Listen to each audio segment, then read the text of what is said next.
जिंदा खुदा से दिल जो लगाते तो खूब था जिंदा. You know, when we get up in the morning, I offer tobacco to Mother Earth for another day, for surviving another day, and offer tobacco for my children, for my neighbors, for all the healers that are here, and just to be. I count my blessings and not my hardships. And when we honor the sun, I remember the sun dancers that I support all the time. They go out there and they'll have that 4 days and 4 nights without food and water. And I've done that. And it's surprising what your spirit can do for you. It can give you the strength, or it can destroy you if you let it. And that's the same with the sweat lodge. When you come in, I always talk to people and say, don't let fear control you. If you do, you're letting it. But it's like people have a fear of darkness, maybe even closures. Maybe they have unresolved abusive issues. But we talk to them before they come in and prepare. Because I've done that with 4 days in November. And after the 4 days when you prepare, then we go into spring water, even with the ice on the water, and you won't even get a goosebump. People came with blankets and so on. I said, oh, I'm all right. So that's how powerful the mind is. It can be healing. I'd like to give you a little song there. It represents honoring the sun in the east, because we're on the eastern door. When the sun comes up every day, sometimes we don't see it, but it's there. And in that direction sits the turtle, which represents our teachings for the truth. Sabe the giant, like Glooskap, which teaches honesty. And also the golden eagle, that teaches us love. So if you would only, the only thing I would like to ask, if you can, that is to stand for the sun, because it's sacred to me, and it honors the sun. And I'll give 4 beats to wake the spirit.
And before you sit down, those who can, could you just make a start, though?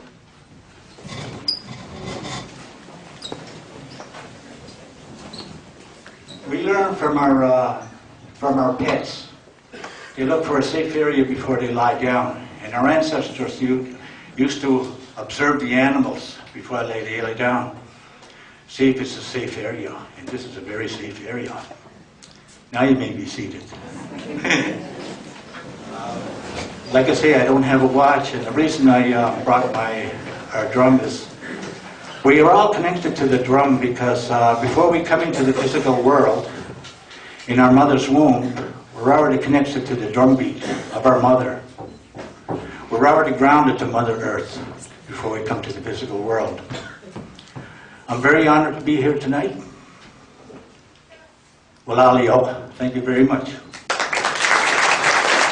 Many of you here in the room, I think, will know our next speaker, Gurdeep Singh Jolly, a retired educator and therapist. Mr. Jolly completed his master's degree in counseling psychology from the University of New Brunswick, his EDS degree in counseling from Michigan State University, completed graduate work at the University of Ottawa and the University of Toronto.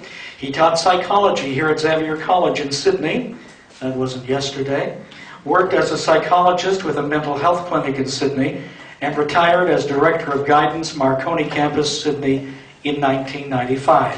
He's lived in Cape Breton for the past 47 years. I've been asked to speak about Hinduism, and let me explain to you, I'm not a Hindu, either by birth or by practice. In a way, I'm a Hindu because my ancestors, my forefathers, were Hindus.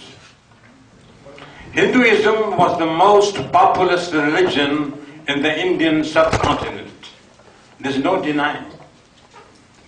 It's a very peaceful religion, and I will try to explain why it has survived so long. What is the secret of its longevity? If somebody would ask me, what is a Hindu? Who is a Hindu? I would say a simple definition. A Hindu is a person who practices his own belief without troubling others. Live and let live is the philosophy of Hinduism. That's why they have survived. It's an all-inclusive religion. It's much more than deity and idol worship. It's much more than superstitions and rituals. It's a way of life. So in that definition, anybody could be classified as a Hindu who practices his own faith and doesn't trouble others. Let me quote you a few verses of the Rig Veda. Rig Veda is the Wikipedia of encyclopedia of Hinduism. It was written much before, thousands of years before the birth of Christ. In that subcontinent, every man and woman was a Hindu. And there's no known author of that Veda. So it was contributed by observing, by other people who lived that kind of a life. It's the philosophy of Rig Veda which encourages to be peaceful and promote peace with your neighbors, with your family members, and people of other faiths. Let me read the beginning line of Rig Veda. It is in Sanskrit, but I'll translate for you. No, Badatva Kartavo Yantu Vishvata. What it means, very simply, may noble thoughts come from all directions. That's called inclusive. It's non-exclusive. This philosophy encourages, if any thoughts which are noble, let them come from any direction. That's why when I look back, when I came new from that part of India, which is now Pakistan, as a refugee, we landed in Dera Baba Nanak. And I had the opportunity to visit Qadian. And Ghulam Ahmad, who is the Mahdi of Ahmadi society or part of Islam, he flourished in Qadian. He went to a school where the students were Hindus, his neighbors were Hindus, his friends were Hindus, because Hindus were very tolerant, very accepting. And for that, Hinduism has been enriched by his teachings, by his philosophy of life. Let me quote the second verse of the Rig Veda. It says, Vasudeva Kutumbankam. Kutum means the family. Vasudeva. The whole world is one family. In Punjabi we call it Tabbar. The whole Kutum, the whole world is one family. We're all the siblings.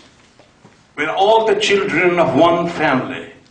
When you have this kind of a philosophy, how can you think of harming your siblings, your parents, your elders, your neighbors?